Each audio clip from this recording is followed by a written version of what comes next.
They tell you sleep problems are about stress, about diet, about screen time before bed, about mattress quality or room temperature. They'll sell you meditation apps, weighted blankets, sleep tracking devices, prescription medications.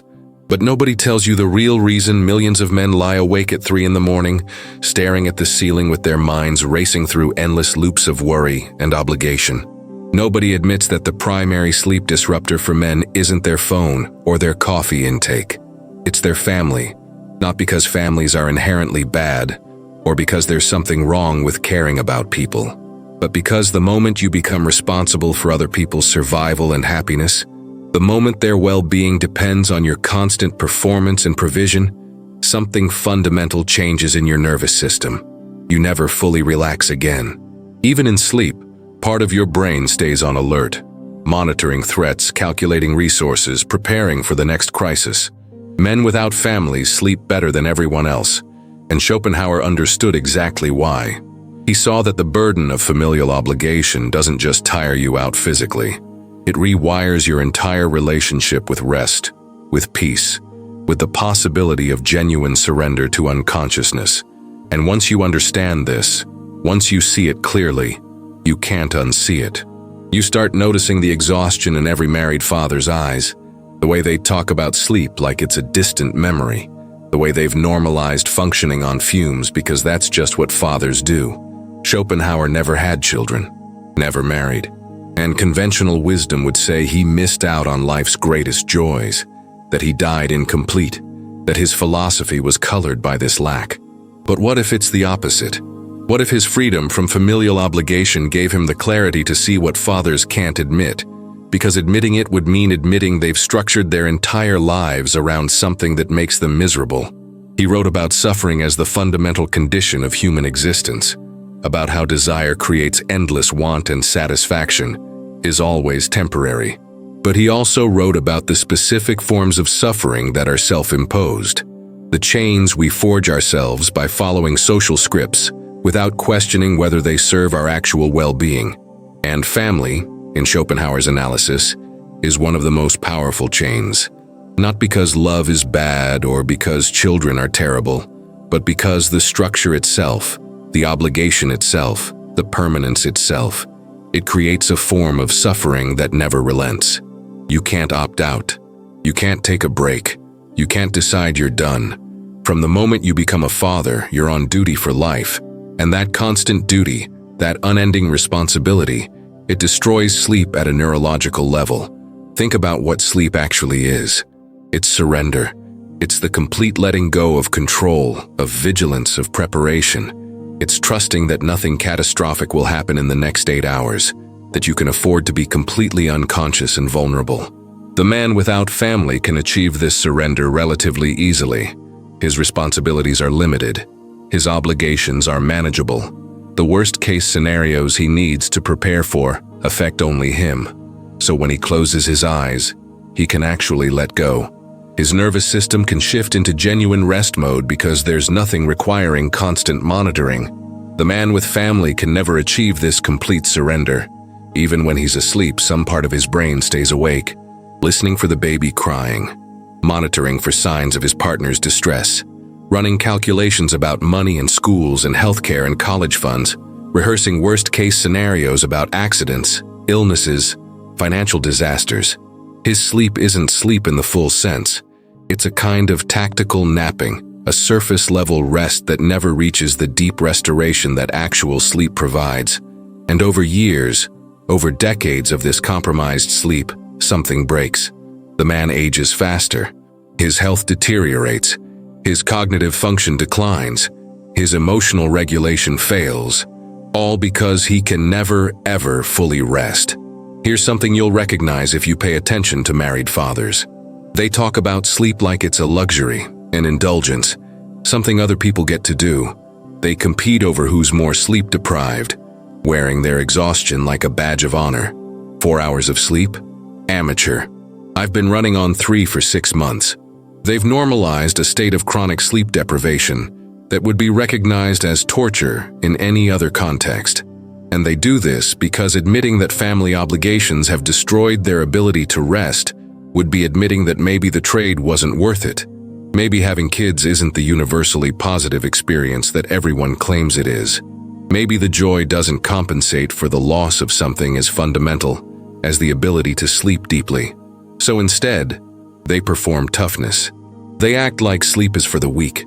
They pretend that functioning on minimal rest is just part of being a man, being a father, being responsible. But you can see the cost in their faces, in their bodies, in the way they move through the world like zombies going through the motions of life without actually being fully alive. Schopenhauer believed that the will to life, the blind evolutionary force that drives reproduction, uses us as instruments for its own perpetuation without caring at all about our individual happiness. Sex feels good not because nature wants you to be happy, but because pleasure is how it tricks you into reproducing. And once you've reproduced, once you've served the will to life's purpose, it abandons you to deal with the consequences. Those consequences include decades of sleepless nights, endless worry, constant financial pressure, and the slow erosion of everything that made you an individual rather than just a provider. The man without family has seen through this trick. He's recognized that the momentary pleasure of sex and the social approval of having children don't compensate for the permanent loss of rest, peace, and the ability to structure life around his own needs rather than others' demands. And because he's opted out of the will to life's agenda, because he's refused to be used as an instrument of reproduction, he gets to keep something that fathers trade away, the ability to actually sleep. Let me describe a typical night for each type of man, and you tell me which one sounds more restful. The man without family comes home after his day. He makes dinner or doesn't, depending on whether he's hungry. He spends his evening however he wants, reading, working on projects, seeing friends, doing nothing. When he's tired, he goes to bed. His bedroom is quiet, dark, exactly the temperature he prefers. He lies down and his mind might wander for a bit, processing the day, thinking about tomorrow. But there's no anxiety because tomorrow is manageable, predictable, within his control. He falls asleep and stays asleep until his body decides it's time to wake up. No alarms unless he has somewhere to be. No interruptions, no emergencies. Just 8 or 9 hours of deep restorative sleep that leaves him feeling actually rested. Now the man with family. He comes home to immediate demands. Kids need attention. Partner needs support. Dinner needs making or coordinating. There are homework battles and bath time struggles and bedtime negotiations that stretch for hours. By the time the kids are finally asleep, he's exhausted, but he can't go to bed yet because there's cleaning to do, lunches to pack, emails to answer, bills to pay. When he finally gets to bed, he's already depleted. Then the baby wakes up crying, or the toddler has a nightmare, or his partner can't sleep and wants to talk about the thing he said 3 days ago that bothered her, or his mind won't shut off because he's calculating whether they can afford the medical bill, the car repair, the school trip. He sleeps in fragments, in pieces, never achieving the deep rest his body desperately needs. And in the morning, he wakes to an alarm because he has to provide, has to perform, has to maintain the machinery that depends on him. Which man do you think is healthier? Which one do you think is happier? Which one do you think is actually living versus just surviving? Where are you watching this from, by the way? What city, what part of the world? I want to know because this conversation about sleep and family and obligation, it plays out differently, depending on cultural context. Are you in Seoul, where the pressure to marry and have children is intense, but the exhaustion of fathers is visible everywhere? Are you in Austin, watching your friends have kids and transform from vital individuals into tired servants? Are you in Paris, Amsterdam, Toronto, Melbourne, trying to figure out if there's a way to have family without losing yourself? Drop your city in the comments because I'm genuinely curious how this message resonates across different cultures and contexts. The pressure to have families is universal, but the ability to resist that pressure and choose rest over obligation varies wildly depending on where you are. Let's talk about something that nobody mentions when they're selling you on the family dream: the complete loss of solitude. Solitude isn't loneliness. Solitude is the essential condition for deep thought, for creativity, for processing your experiences and integrating them into wisdom. Solitude is when you recharge, when you remember who you are beneath all the roles you play. The man without family has abundant solitude. He can spend entire weekends alone if he wants, thinking, reading, creating, just being with himself without having to perform for anyone. That solitude allows for the kind of mental rest that's just as important as physical sleep. Your mind needs time to wander, to make unexpected connections, to work through problems in the background without constant interruption. The man with family has zero solitude.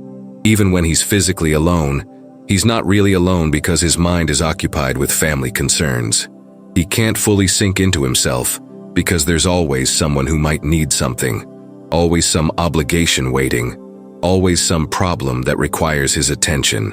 And without solitude, without that essential alone time, the mind never fully rests.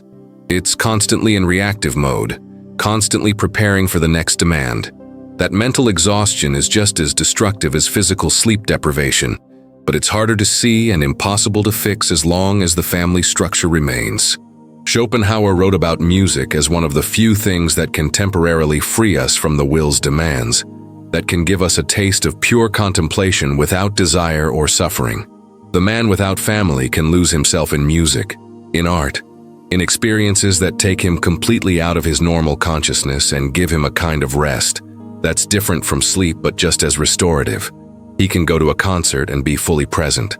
He can spend hours listening to an album and following where it takes him mentally and emotionally. He can use aesthetic experience as a form of deep rest for his soul. The man with family can't do this.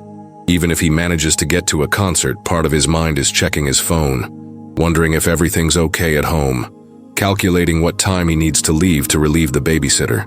He can't fully surrender to the experience because he can't fully stop being a father, being a provider, being responsible. And that inability to ever fully stop, to ever completely let go, it's a form of torture that accumulates over time until rest becomes something he remembers rather than something he experiences. Here's a brutal truth that fathers won't tell you, but you can see in their behavior. They medicate. Not always with drugs, though many do. But they medicate with alcohol, with porn, with video games, with anything that can give them a few hours of numbness, of escape from the constant pressure. Because they can't actually rest, because sleep doesn't provide the restoration it should, they turn to artificial forms of relief that ultimately make everything worse. The man without family doesn't need to medicate in the same way because his life isn't a constant source of stress requiring escape. He can have a beer because he enjoys it, not because he needs it to tolerate his existence. He can play a game because it's fun, not because it's the only way to shut his mind off from the endless demands. The difference between recreation and medication is whether you're doing something because you want to or because you need to escape something unbearable. And you can see that difference in how fathers engage with their supposed leisure activities. There's a desperate quality to it, a sense that this isn't really rest but a brief reprieve from a prison sentence. Schopenhauer believed that asceticism, the denial of worldly attachments and desires, was one path to reducing suffering. He wasn't saying everyone should become a monk, but he was suggesting that the more you can reduce your needs and obligations, the less you suffer from their inevitable failure to provide lasting satisfaction. The man without family is practicing a kind of modern asceticism. He's reduced his obligations to himself. He's cut away the attachments that would drain his energy and resources. And in that reduction, he's found something that looks a lot like peace. His sleep is better because he doesn't carry the weight of other people's needs into bed with him. His rest is deeper because his responsibilities are manageable. The man with family has done the opposite. He's multiplied his attachments, increased his obligations, expanded his responsibilities to the point where they consume everything. And in that multiplication, he's guaranteed ongoing suffering. Because the more people who depend on you, the more ways life can hurt you. Every child is another vulnerability, another worry, another source of potential disaster that your mind has to monitor constantly. That's not peace. That's a recipe for permanent anxiety that destroys sleep at a fundamental level. Let me tell you about cortisol, the stress hormone that regulates your sleep-wake cycle. In healthy people with low stress, cortisol drops at night, signaling to your body that it's time to rest. In chronically stressed people, cortisol stays elevated, keeping you wired and alert even when you're exhausted. The man without family has normal cortisol rhythms. His stress is situational and manageable. When the stressor is resolved, his cortisol drops and he can rest. The man with family has chronically elevated cortisol because his stressors never resolve. There's always something to worry about. Always another bill, another problem, another potential disaster.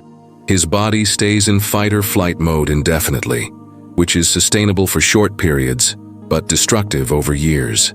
The elevated cortisol doesn't just make it hard to fall asleep. It prevents deep sleep, the kind of restorative sleep where your body actually heals, and your brain actually processes and consolidates memories. So even when fathers do sleep, they're not getting the quality of sleep that would actually restore them. They wake up tired because their bodies never fully rested. And this pattern continues for decades, slowly destroying their health, their cognition, their emotional stability, all because they took on responsibilities that their nervous systems can't handle without permanent activation. Think about the concept of strategic incompetence that some married men employ. They pretend they can't handle certain household or childcare tasks, so their partners will take over. Why do they do this? Not because they're actually incompetent, but because they're desperately trying to reduce their obligations, to create some space where they're not responsible for everything, to get back even a small piece of the rest they've lost. It's pathetic and manipulative, but it's also revealing. It shows that even men who chose family, who wanted children, who believed the narrative, they're still desperately seeking escape from the burden they've taken on. The man without family doesn't need to employ strategic incompetence because he's genuinely not responsible for the things fathers pretend they can't do. He's actually free, not performing freedom while secretly being imprisoned. Schopenhauer had this insight about suffering that's crucial. He said, "We don't suffer from what happens to us, but from our attachment to how we think things should be." The man with family suffers enormously from the gap between how family life is supposed to be and how it actually is. He was sold a dream: happy children, grateful wife, fulfilling role as provider and protector, deep satisfaction from watching his legacy grow. The reality: exhausted children who test every boundary, stressed wife who resents him for not doing enough, soul-crushing job he can't leave because people depend on his income, constant awareness that he's failing in multiple directions simultaneously. That gap between expectation and reality, that's what destroys his sleep. He lies awake processing the disconnect, trying to figure out where he went wrong, wondering if everyone else's family life is better, or if they're all just pretending to. The man without family doesn't have this gap. He's not comparing his life to some promised ideal. He's just living, accepting reality as it is, sleeping peacefully because there's no cognitive dissonance keeping him awake. Let's address something uncomfortable: the sexual dimension of sleep disruption. Healthy sleep is connected to healthy sexuality, and vice versa. The man without family has a sexuality that's his own, that emerges from genuine desire, that can be expressed or not depending on his actual wants. His sexual energy isn't fragmented or complicated by obligation. The man with family has a sexuality that's become another obligation, another source of stress rather than relief. He's supposed to maintain sexual interest in a partner he sees at her worst every day, who's exhausted from childcare, who views sex as another demand on her depleted resources. So sex becomes another thing to worry about, another area where he's failing, another source of conflict and resentment. And that sexual stress, that constant low-level anxiety about whether he's meeting expectations, or why his desire has faded, or how to navigate the minefield of initiating intimacy, it all gets processed at night. It all disrupts sleep. The man without family can separate sexuality from obligation, can experience it as pleasure rather than duty, can let it enhance his life rather than complicate it. That sexual peace translates directly into better sleep. Here's a pattern you'll notice in fathers. They fantasize about escape in very specific ways, not adventure fantasies or achievement fantasies, but rest fantasies. They daydream about sleeping in, about having a weekend with no obligations, about going somewhere alone where nobody can demand anything from them. Their fantasy life isn't about doing exciting things. It's about the absence of demands. It's about rest, peace, quiet. That tells you everything you need to know about what family life has cost them. When your deepest fantasy is simply being left alone to sleep, when your idea of luxury is 8 uninterrupted hours of unconsciousness, you've lost something fundamental. The man without family doesn't fantasize about rest because he has it. His fantasies are about experiences, achievements, adventures, the things humans dream about when their basic needs are met. The fact that fathers dream about meeting basic needs that family life has taken from them, that's damning. Schopenhauer wrote about the wisdom of pessimism, of not expecting life to be good or fair or meaningful. He said optimism sets you up for suffering because reality will always disappoint inflated expectations. The man without family tends toward this healthy pessimism. He doesn't expect life to provide meaning or happiness automatically. He takes responsibility for creating whatever satisfaction is possible, given life's inherent limitations. And because he doesn't expect too much, he's not constantly disappointed. He sleeps well because reality meets or exceeds his modest expectations. The man with family has been sold toxic optimism. He's been told that family is life's greatest blessing, that nothing compares to the joy of fatherhood, that his sacrifices will be rewarded with deep fulfillment. So when reality fails to match this absurd promise, when he discovers that family life is mostly exhaustion and obligation, with occasional moments of connection, he's devastated. He can't admit it because admitting it means his entire life is based on a lie. So he lies awake at night trying to convince himself he's happy, trying to generate gratitude he doesn't feel, trying to reconcile what he experiences with what he's supposed to experience. That cognitive work, that constant self-gaslighting, it prevents sleep more effectively than any external stressor. Think about mortality for a moment.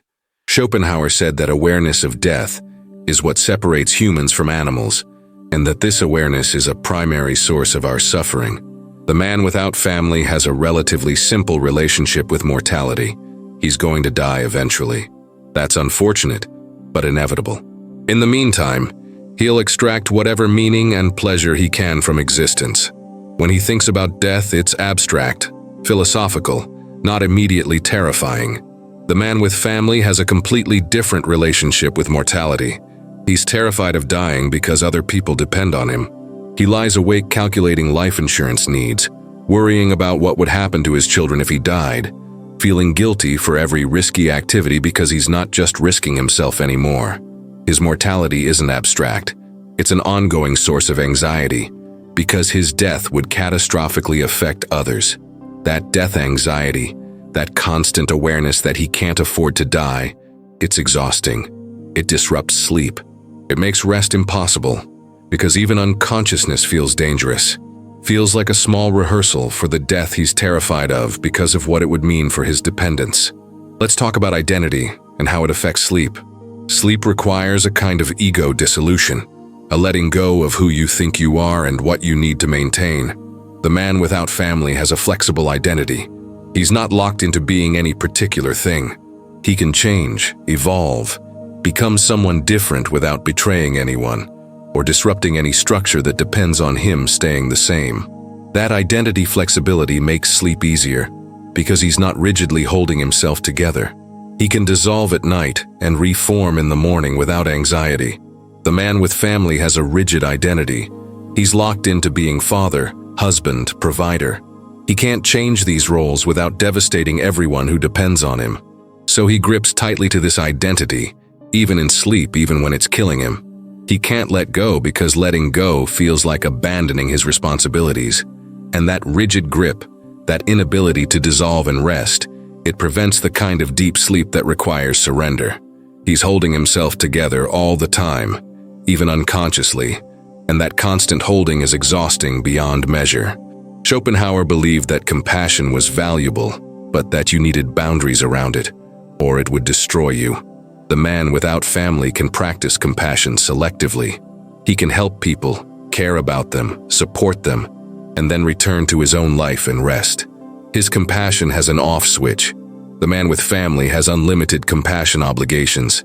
His children always have claims on his compassion, his energy, his resources. There's no off switch. He can never say not right now. I need to rest. He can never prioritize his own needs without guilt. And unlimited compassion without boundaries. That's not virtue. That's self-destruction. It leads to burnout, resentment, and the complete inability to rest, because you're always monitoring for who needs what from you. The man without family sleeps better because his compassion serves him, rather than depleting him. He can afford to care because he can also afford to stop caring and recover. The father can't afford to stop, and that inability to rest from caring destroys him slowly. Here's something nobody tells you about aging and sleep. As you get older, sleep naturally becomes more difficult. You need the same amount, but it's harder to achieve. So the question becomes, do you want to enter your difficult sleep years already compromised by decades of family-related sleep disruption? Or do you want to enter them with a foundation of good sleep habits and low stress? The man without family who slept well for decades has built resilience. When age makes sleep harder, he's starting from a strong baseline. The man with family who's been sleep-deprived for decades is already broken. When age makes sleep even harder, he's starting from depletion, and that difference compounds over time. The well-rested man ages gracefully, maintains his health, stays sharp cognitively. The perpetually exhausted man falls apart. His health collapses, his mind deteriorates. He becomes old before his time. And that rapid aging, that premature decline, it's not because of genetics or bad luck. It's because he traded sleep for family, and sleep is too important to trade. Think about the moments fathers claim make it all worthwhile. Your child's first word, their graduation, seeing them succeed. These peak moments are supposed to compensate for the years of sleepless nights and constant stress. But do they? Really? A few minutes of pride and joy balanced against years of exhaustion and anxiety? That's not a good trade. That's a terrible trade, dressed up in sentimental language to make it seem acceptable. The man without family doesn't need peak moments to justify his existence because his baseline is already good. He lives well consistently, rather than suffering constantly punctuated by brief highs. And consistent moderate satisfaction beats occasional peaks separated by valleys of misery. It beats it for happiness. It beats it for health. And it definitely beats it for sleep quality, which affects everything else. Schopenhauer wrote about the vanity of existence, how we're all just elaborate machines for suffering that convince ourselves our struggles matter, when really we're just fulfilling blind evolutionary imperatives. The man without family can see this clearly and find it darkly humorous. He can embrace the absurdity without it crushing him. The man with family can't afford this perspective because if he really accepted that his struggles are ultimately meaningless, that his sacrifices serve no higher purpose beyond species perpetuation, he'd lose the motivation to continue. So he has to believe it matters deeply, that his role is crucial, that his suffering serves meaning. And maintaining that belief against mounting evidence to the contrary, that's mentally exhausting work that he does unconsciously, constantly, including during sleep. His mind can't rest because it's constantly working to maintain the stories that make his life bearable. Let me tell you what happens to fathers in their 50s and 60s if they're honest. They look back and realize they don't actually know themselves. They've spent decades being what other people needed them to be, performing roles, meeting obligations, but they've lost contact with who they actually are beneath all that. They're strangers to themselves. And that realization, that midlife discovery that you've lived someone else's life for decades, it's devastating. It leads to crisis, to desperate attempts to reclaim lost time, to the pathetic spectacle of old men trying to become the people they might have been if they hadn't chosen family. The man without family doesn't have this crisis because he's been himself all along. He knows who he is because he's never had to subordinate that knowledge to family demands. When he's 60, he's more himself than ever, deepened and refined by experience, rather than hollowed out by obligation. And that self-knowledge, that integration, it contributes to better sleep throughout life, because there's no internal civil war, no part of him fighting against what he's become. Here's the final truth about sleep and family that nobody wants to acknowledge. The problem isn't solvable within the structure. You can optimize your sleep hygiene all you want. You can meditate, exercise, avoid screens, maintain perfect temperature. None of it will give you the sleep quality of a man without family obligations because the obligations themselves are the problem. The constant responsibility, the endless monitoring, the permanent inability to fully let go. These aren't bugs in the family system. They're features. They're inherent to the structure. You can't have children and also have the peace required for truly restorative sleep. You have to choose. And most men don't realize they're choosing because the choice is disguised as inevitable, as what you're supposed to do, as the natural progression of adult life. But it is a choice. And the man who chooses differently, who prioritizes his rest and peace over social approval and biological imperatives, he's not missing out. He's winning a game most people don't realize they're losing. Now I need something from you. I need you to comment below with 4 words. I choose deep rest. Not because you're declaring you'll never have a family, not because you're saying family is always wrong, but because you're declaring that you understand what Schopenhauer understood, that rest is not negotiable, that peace is not optional, that your well-being matters and any life structure that destroys it is a structure you should question rather than automatically accept. 4 words. I choose deep rest. It's a declaration that you're going to prioritize the fundamental human need for restoration over social expectations about what your life should look like. Drop those words in the comments right now. After you've done that, subscribe to this channel because you've found something rare. A place that tells you the truth about masculine well-being without sugarcoating it or selling you false promises. This is where we examine life through philosophy's sharpest minds, where we question everything society insists is unquestionable, where we give you permission to choose differently when difference serves your actual flourishing. Hit that subscribe button because these ideas matter, because you deserve access to perspectives that challenge rather than confirm, because you recognize that truth is more valuable than comfort. Give this video a like because engagement tells the algorithm that honest conversations about masculine choice and well-being deserve to reach more men who are questioning the scripts they've been handed. But understand this, everything we've explored about sleep and family and Schopenhauer's insights into suffering and obligation, this is just one dimension of a much larger truth about how modern life is structured to extract everything from you while giving you nothing but exhaustion and empty promises in return. There are deeper patterns waiting to be revealed, connections between sleep and freedom and purpose that we haven't touched yet, insights that will make what you heard today seem like just the opening chapter of a much longer and more revelatory book. I can't tell you exactly what's coming, because the progression matters, because you need to build understanding step by step. But I can promise you this. If this conversation about something as basic as sleep has revealed uncomfortable truths about family and obligation, what comes next will go even deeper into the systems that control you and the choices that could free you. Make sure you're here for it. Make sure you don't miss the next piece of this puzzle, because once you see the full picture, you'll never look at your life the same way again.